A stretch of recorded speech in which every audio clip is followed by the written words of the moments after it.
Hey folks, good news today. Just a quick update. I think the monitor situation is finally resolved. I got a replacement, or not really a replacement, but a new 30-inch monitor because my old one was broken. You have another video out there about the Gateway crappy one. Don't buy those. This is a new Dell 30-inch. I guess it's 3008 version. Hunt for some coupons on the internet. That's the way to go with Dell. The price straight off the website. Don't pay that as is. Do some homework. Search for Dell coupons. That'll get your price a lot lower on a lot of the Dell products.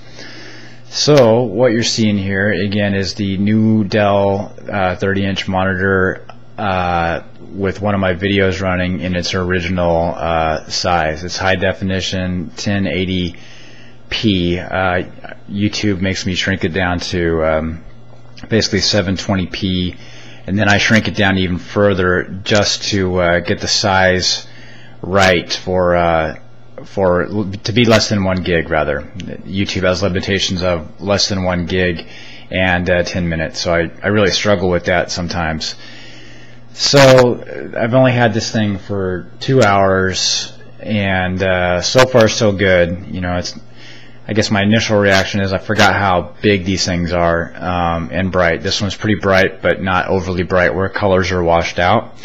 I like the on this one. My desk space is definitely, I have more of it as compared to the Gateway.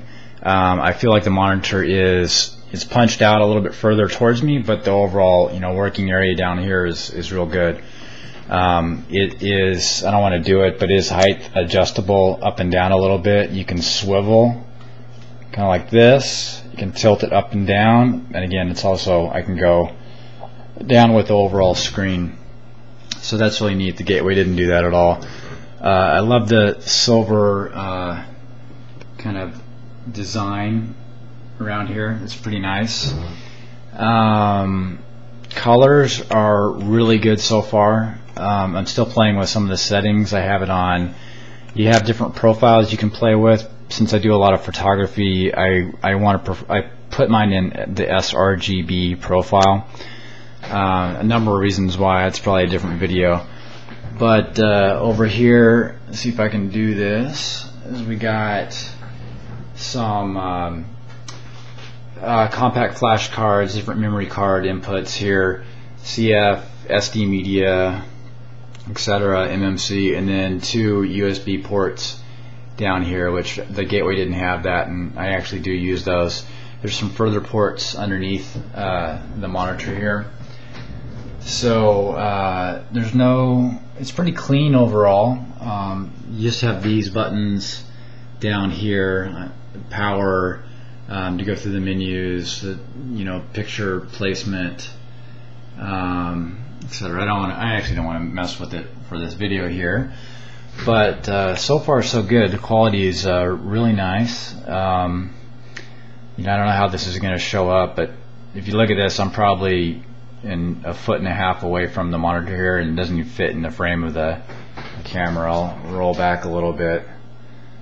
So pretty neat. What else? There's definitely some shiny surfaces here. I'm not sure how good those are going to do with fingerprints and whatnot. I think I could have done a better job routing the cables behind here, but I wanted to double check to make sure it was working okay before I clean that up. I got assorted other junk down here, so ignore that.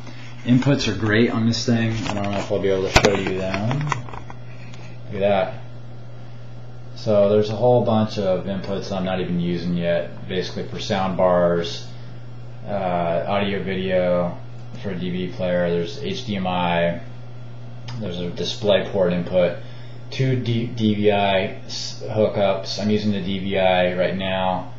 I am concerned about the stability of those. I've read that maybe those are having some problems on this monitor. Then you got the USB, I guess, uplink there, and then you have 2 more downlinks for the USB devices. Like I said, so far so good. you know, happy to have this thing or a new monitor to play with. I was using some old style monitors. You know, 30 inches are probably overkill, but for stuff I do, it's helpful to me. And I guess one thing I have noticed that, you know, it's not really a downside. I knew about this before I bought it, but it's a little bit wobbly.